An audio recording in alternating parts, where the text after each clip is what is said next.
এই যে মানুষগুলো, পৃথিবীর এই মানুষগুলো যারা ঈমান আনছে, কিছু মানুষ, অধিকাংশ 50 ভাগের উপরে মানুষ রবের প্রতি ঈমানও আনছে, কিন্তু সঙ্গে সঙ্গে শিরক করে। তাহলে তোমার ঈমান আনার পরে কি কাজকে রব শিরক বলে গণ্য করে? বলো বলো কি সেই অপরাধ যার ব্যাপারে রব মুহাম্মদ সাল্লাল্লাহু আলাইহি ওয়াসাল্লামকে পর্যন্ত ধমক দিয়েছে? তুমি তো বলবে শেষ নবীর উম্মত যা খুশি করবা, কিন্তু রব তো এরকম বলে না। তুমি বলবে শেষ নবীর উম্মত যা করবে করবে, যা বলবে বলবে, কিচ্ছু হবে না শেষ নবীর উম্মত। নবী নিজে তো এই কথা বলে না সাল্লাল্লাহু আলাইহি ওয়াসাল্লাম। তবে শোনো বেতুয়ার মানুষ, মুহাম্মদ সাল্লাল্লাহু আলাইহি ওয়াসাল্লাম জানো উনি কে? মুহাম্মদ সাল্লাল্লাহু আলাইহি ওয়াসাল্লামকে তোমার সাথে একটু পরিচয় করিয়ে দিই না, আমার মতো করে না, রবের মতো করে। কার মতো করে? তুমি বলবে জিন্দা, কেউ বলবে মুর্দা, কেউ বলবে উপস্থিত, কেউ বলবে অনুপস্থিত, কেউ বলবে নূর, কেউ বলবে মাটি, কেউ চেয়ার খালি রাখবে, কেউ পরিপূর্ণ রাখবে। না, তোমার মতো আর আমার মতো করে নয়। মুস্তাফা সাল্লাল্লাহু আলাইহি ওয়াসাল্লামকে রবের মতো করে তোমাকে একটু বুঝাই। দেখো তো পুরো পৃথিবীতে আর মানুষ 10 লক্ষ মানুষ মিলে র্যালি করবে, 10,000 কোটি টাকার স্টেজ করে ঈদে মিলাদুন নবী পালন করবে। দেখো তো রব যেভাবে সম্মান করে তাকে পার করতে পারবে কিনা। দেখো রব কিভাবে সম্মান করেছে রাসূলকে সাল্লাল্লাহু। দেখো মুস্তাফা সাল্লাল্লাহু আলাইহি ওয়াসাল্লাম সম্পর্কে রব বলছে, মুহাম্মদ সাল্লাল্লাহু আলাইহি ওয়াসাল্লাম একটা কাজ করেন। আচ্ছা, এই কথাগুলো আমি বলি, এভাবে কোরআনে বলে না, ঠিক আছে? এটা কথা বলার ডায়লগ, ওকে? আমি সেটাই কোরআনের কথা যেটা আমি কোরআন পড়ি ট্রান্সলেশন করি, ওকে? এটা একটা কথা বলার ধরন। আচ্ছা, মুহাম্মদ সাল্লাল্লাহু আলাইহি ওয়াসাল্লামকে আল্লাহ সুবহানাহু ওয়া তাআলা বলছে, কে বলছে? কার রব? আল্লাহ। কার রব? সবার, যিনি প্রতিপালন করে সবকিছুকে, যিনি পালেন। লা ইলাহা ইল্লাল্লাহ। শুনুন, বলছে যে কুল, মুহাম্মদ সাল্লাল্লাহু আলাইহি ওয়াসাল্লাম বলুন, আপনার সামনে যে মানুষগুলো আছে, আপনার যে উম্মতরা, এদেরকে বলুন, ইন কুনতুম তুহিব্বুনাল্লাহ, এ মানুষ শুনো, মহিলা এবং পুরুষ শুনো, তুমি কি তোমার রবকে ভালোবাসো? আমরা কি ভালোবাসি? ভালোবাসি। তাহলে শুনুন কিভাবে ভালোবাসতে হবে রবের। এখানে রব মুহাম্মদ সাল্লাল্লাহু আলাইহি ওয়াসাল্লামকে কি মর্যাদা দিয়েছে দেখুন তো। পুরো পৃথিবীর মানুষ মিলে একটা টেকনিক, একটা ক্যাটাগরি, একটা ক্রাইটেরিয়া, একটা কিছু তৈরি করে এত সম্মান দিতে পারবে কিনা? পারবে না, কারণ মানুষের সে ক্ষমতাই নেই। মানুষের কি নাই? যতক্ষণ নিঃশ্বাস চলে বিল্ডিং একটা তুলে ফেলবে, একটা ভেঙে ফেলবে, মসজিদ একটা ভাঙবে, একটা গড়বে, 6 তলা 10 তলা করবে, অথবা মাটির ছন করবে, অথবা মারামারি করবে, মার খাবে, মারবে। এটা যতক্ষণ জীবন থাকে, যতক্ষণ আলটিমেটলি মানুষ হচ্ছে ক্ষমতাহীন। মানুষ কিহীন? একচ্ছত্র মালিকানা কার? যেদিন কোনো মানুষ কোনো মানুষের কোনো কাজে আসবে না, সেদিন কার ক্ষমতা থাকবে? মালিকানা কার থাকবে? তিনি বলছেন। তাহলে তিনি যা বলবে তা করতে সক্ষম। তিনি যা বলবে তা করতে কি? শোনো বেতুয়ার মানুষ, রব তোমাকে বলছে, কুল ইন কুনতুম তুহিব্বুনাল্লাহ, ও মুহাম্মদ সাল্লাল্লাহু আলাইহি ওয়াসাল্লাম, এদেরকে বলে দিন, তোমরা কি আল্লাহকে ভালোবাসো? তোমরা কি আল্লাহকে ভালোবাসতে চাও? ফাত্তাবিউনি, তাহলে আমি মুহাম্মদ সাল্লাল্লাহু আলাইহি ওয়াসাল্লামের অনুসরণ করো। যে হাতে খাই সে হাতে খাও, যে পায়ে মসজিদে যাই সে পায়ে যাও, যা রবের ইবাদত বলি তাই ইবাদত মনে করো। যখন ঘুমানোর অনুমতি আছে তখন ঘুমানোকে অবৈধ মনে করো না। যখন স্ত্রী সহবাস করা অনুমতি আছে এটাকে অবৈধ মনে করো না। যখন আল্লাহ কোনো অকল্যাণের ঘোষণা দেয়নি কাউকে অকল্যাণ মনে করো না। যখন রব ছাড়া কেউ সুস্থতা দাতা নাই, সন্তান দাতা নাই, রিজিক দাতা নাই, হায়াত এবং মৃত্যু দাতা নাই, অন্য কাউকে এটা মনে করবে না। পৃথিবীতে কেউ মুশকিল কুশা নেই।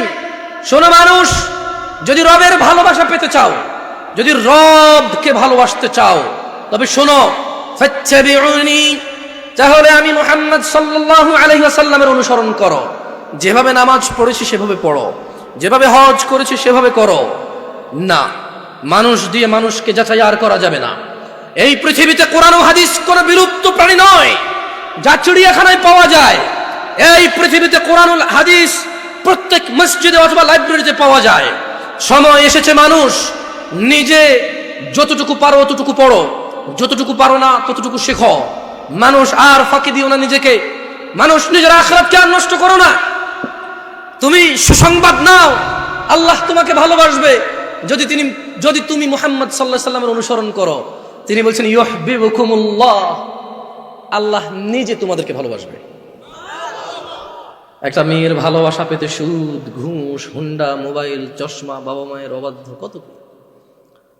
একটা প্রভাবশালী মানুষের কাছের মানুষ হওয়ার জন্য কত কিছু স্যাক্রিফাইস করো, কত সমস্যা গোপন রাখো। না কোনো সমস্যা নেই, ঠিক আছে, না আমার কোনো অসুবিধা নেই, আমি আছি। অথচ তোমার বাবা অসুস্থ, তুমি চাও না ওনাকে ভুল বোঝাতে। মানুষ তোমাকে কে ভালোবাসবে? কি করলে বলো তো? তোমরা ওয়াজ শোনো, বোঝো না কি মাইকের সমস্যা? আমার কথা কি স্পষ্ট শোনা যায়? কোনো অসুবিধা হয়? আচ্ছা, আল্লাহ ভালোবাসবে কি করলে? অনুসরণ করলে।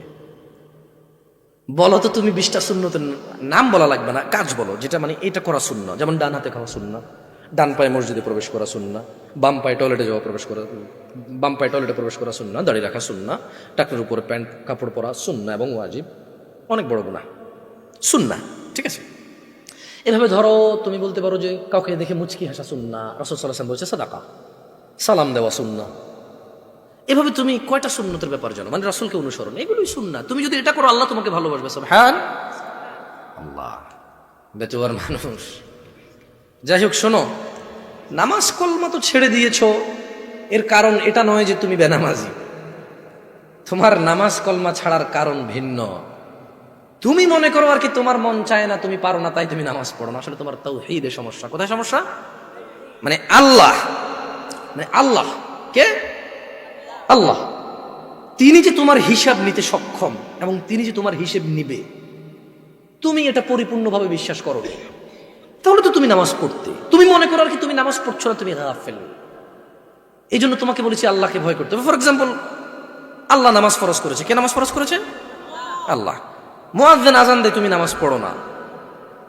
তুমি মনে করো তোমার দান সাদাকা তোমাকে উদ্ধার করবে, তোমাকে ভুল শিখিয়েছে। আমি মানুষ, ছোট হতে পারি। শোনো, জোর জবরদস্তি করে কিছু কথা আমাকে শুনিয়েও দিতে পারো, এখান থেকে নামিয়েও দিতে পারো। বলছি না তোমরা নামাবা, বাট এটা পারো। তবে মনে রাখবে, কথা যেটা বলেছিলাম উল্টাতে পারবে না। কেন পারবে না জানো? কারণ এই কথা উল্টানোর জন্য তোমাকে কথা থাকতে হবে। মনে রাখবে, তোমার দান সাদাকা যা আছে হিসেবই হবে না। তুমি কি মনে করো হিন্দু লোককে আল্লাহ প্রশ্ন করবে কিয়ামতে, হিন্দু এতগুলা বুতকে পূজা করছিস, ঠিক আছে বল নামাজ কেন পড়িসনি? ও তো মুশরিক। বুঝুনি মনে হয়? এটা স্কুল, এখানে আমি পড়ি না, আমার কি পরীক্ষা হবে? বুঝাইতে পারিনি মনে হয়। তো যে মুশরিক, তার নামাজ রোজা হজ যাকাতের হিসাব কিসের হিসাব? সে তো অলরেডি এমন অপরাধী যা ক্ষমাযোগ্য নয়। যা কি নয়? ক্ষমাযোগ্য নয়। একজন বেনামাজি মানুষ, সে মনে করে নামাজ না পড়া শুধু নামাজ না পড়া, অথচ আল্লাহর নবী, যে একটু আগে বললাম, আল্লাহ বলেছে যদি তোমরা আল্লাহর ভালোবাসা পেতে চাও তাহলে রাসূলের অনুসরণ করো। রাসূল বলছে যে নিশ্চয়ই কাফের এবং মুশরিকের মধ্যে আর আমাদের মধ্যে পার্থক্য হচ্ছে নামাজ। তুমি মনে করো নামাজ না পড়া। ওই যে তুমি খুঁজে পাও না মুসলমান কিভাবে শিরিক করে, এই যে নামাজ না ছাড়লে শিরিক হয়। দেখো, আমি অনুবাদক, এখানে যারা বুখারী পড়ায়, মুসলিম পড়ায়, তিরমিজি পড়ায়, হাদিসে তারা পেয়েছে না। হানাফি, শাফি, মালিকি, হাম্বলি, তিরমিজি, আবু দাউদ নাম দিয়ে তুমি পরিবর্তন করে গোপন করতে পারো, কিন্তু আছে। ফয়সালা তো আল্লাহ করবে যে এভাবে হয় নাকি সিস্টেম, ইসলামকে বিভক্ত করা। দিবসে রাসূলের অনুসরণের বাইরে কোনো অনুসরণের হিসাব নেওয়া হবে কিনা সেটা তো আল্লাহ ফয়সালা করবে। আমি আর তুমি এখন ডিসিশন দরকার নাই। কি নাই? দরকার নাই। তো তুমি তোমার যা ইলম অর্জন করছো তাদের দাওয়াত দাও, আমি যে অর্জন করছি তাদের দাওয়াত দিব। তোমার দাওয়াতে যদি আল্লাহ বারাকা দেয় আলহামদুলিল্লাহ। ভয় পেও না, তুমি দাওয়াত দিতে থাকো এবং কাউকে দাওয়াতি কাজে বাধা দিও না যারা আল্লাহর নামে দাওয়াত করে। শোনো, রব তোমাকে বলছে, বেতুয়ার মানুষ, রব বলছে ইন্নাল্লাহা লা ইয়াগফিরু আন ইউশরাকা বিহি, নিশ্চয়ই আল্লাহ ক্ষমা করবে না যে আল্লাহর সাথে শিরিক করে। ওয়া ইয়াগফিরু মা দুনা যালিকা লিমান ইয়াশা। দেখো রব কি বলে, অপরাধটাকে বাছাই করো মানুষ, আল্লাহর ঘর মসজিদ ছাড়া কোথাও যেও না। তোমার দান সাদাকা হবে মসজিদ কেন্দ্রিক, ইয়েতিমখানা কেন্দ্রিক, রাস্তাঘাট পুল কালভার্ট কেন্দ্রিক। তোমার দান সাদাকা হবে আত্মীয় স্বজন দরিদ্র পাড়া প্রতিবেশী কেন্দ্রিক। মানুষ তুমি আল্লাহর ঘর ছাড়া অন্য ঘরকে আলোকিত করো না। মানুষ শুনো, ইন্নাল্লাহা লা ইয়াগফির, আল্লাহ ক্ষমা করবে না যে আল্লাহর সাথে শরীক করে। ওয়া ইয়াগফিরু মা দুনা যালিকা লিমান ইয়াশা। তোমাকে একটা প্রশ্ন করে দেখো তো, বের করো এই কথার মধ্যে কোনো অপরাধকে নিয়ে আসা যায় কিনা। আল্লাহ বলছে যে ওয়া ইয়াগফির, আর আল্লাহ ক্ষমা করে দেবে, মা দুনা যালিকা লিমান ইয়াশা, যা খুশি আল্লাহ ক্ষমা করে দেবে, যা খুশি। এবার বলো শিরক ছাড়া আর একটা অপরাধ বলো যে অপরাধ আল্লাহ বলছে ক্ষমা করবে না আল্লাহ ইচ্ছা করলে, বলো। নাই, কি নাই।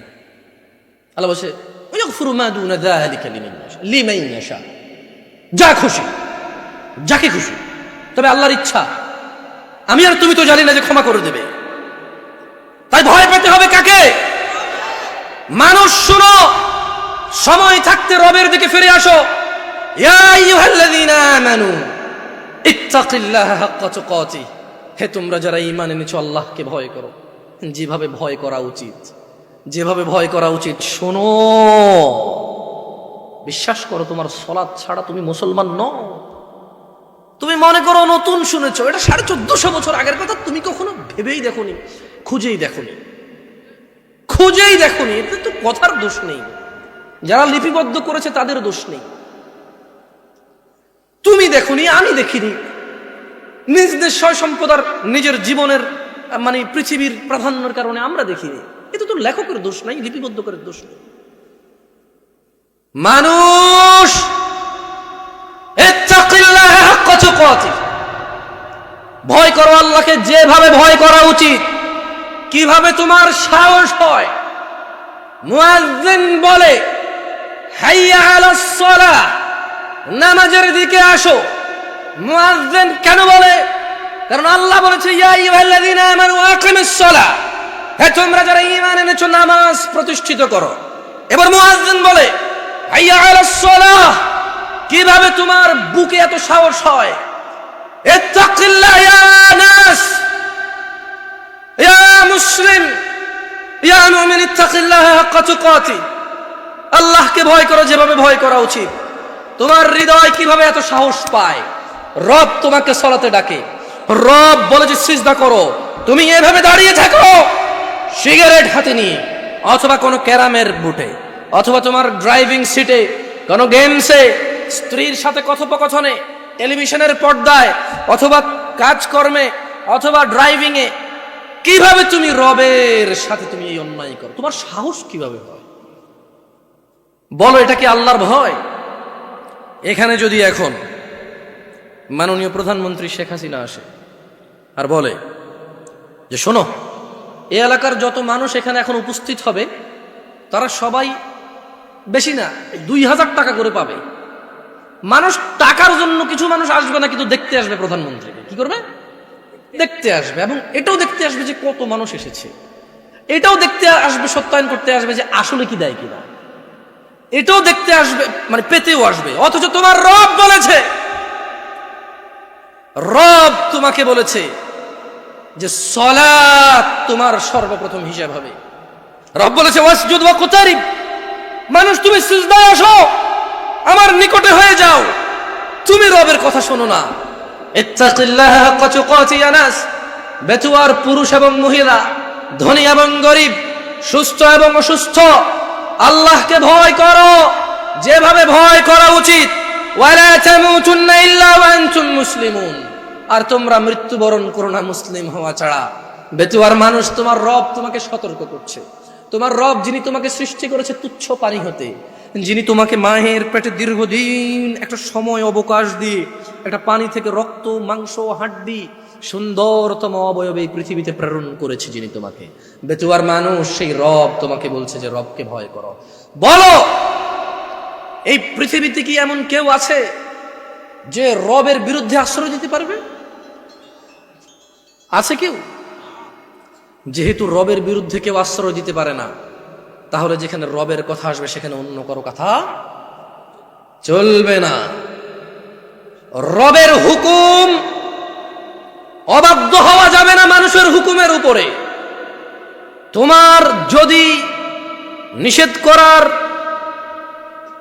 যদি তোমার মাশাআল্লাহ তুমি নিষেধ করতে পারতেছো, তোমার অতটুকু এখানে ভ্যালু আছে, তুমি করো। যদি না পারো ঘৃণা করে উল্টা হইলেও ফেরো, ওর পিছে পড়ে থাকার দরকার নেই। আল্লাহর হিসাব নিয়ে নেবে, আল্লাহর হিসাব নিয়ে নেবে। ওর অপরাধকে তোমাকে জিজ্ঞেস করবে না, শোনবে তো আর মানুষ। রব তোমাকে ডাকছে ক্ষমার দিকে, শুনবে? শুনবে? কারা কারা আছো আজকে থেকে আল্লাহর কাছে ক্ষমা চাইবে? বলো, চাইবে তো ক্ষমা? বলো, কেউ আছে রব ছাড়া ক্ষমা করার মতো? কেউ আছে রব ছাড়া ক্ষমা করার মতো? বলো, রবের সাথে কথা বলতে কি কোনো মাধ্যম লাগে? বলো, রাত এবং দিনে কোন সময় যখন রব কথা শুনতে পায় না, এমন সময় কি আছে? বলো, তোমার সম্পূর্ণ চাহিদা যদি রব পূরণ করে, তাতে রবের কি কিছু কমে যাবে? বলো, তুমি কার কাছে ফিরে যাবে? কে তোমার হিসাব রাখবে? রব যদি চায় তোমাকে ক্ষমা করতে পারে কিনা? কাকে ভালোবাসবে? কার কথা মানবে?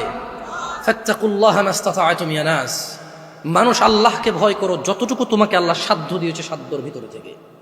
আমি তো এটাই বলি, তোমরা ভুল বুঝো।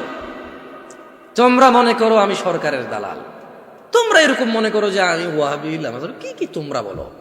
সত্যি বলতে আমি সৌদি আরবে বড় হয়েছি, এদেশে আসার আগে নামও শুনিনি এগুলোর। আল্লাহ সাক্ষী, আমি নামও শুনিনি। ও আল্লাহ, আমি নামই শুনি। আমি মুয়াজ্জিন ছিলাম ছোটবেলা থেকে ওই দেশে, কাউকে বলা হয়নি এই কথা আমার। আমি এখানে এসে শুনেছি। তো বলো, আমি যেটা জানি না ওটা করবো কিভাবে? বলো, তুমি মনে করতে পারো আমার কথা এমনটা মনে হয় না?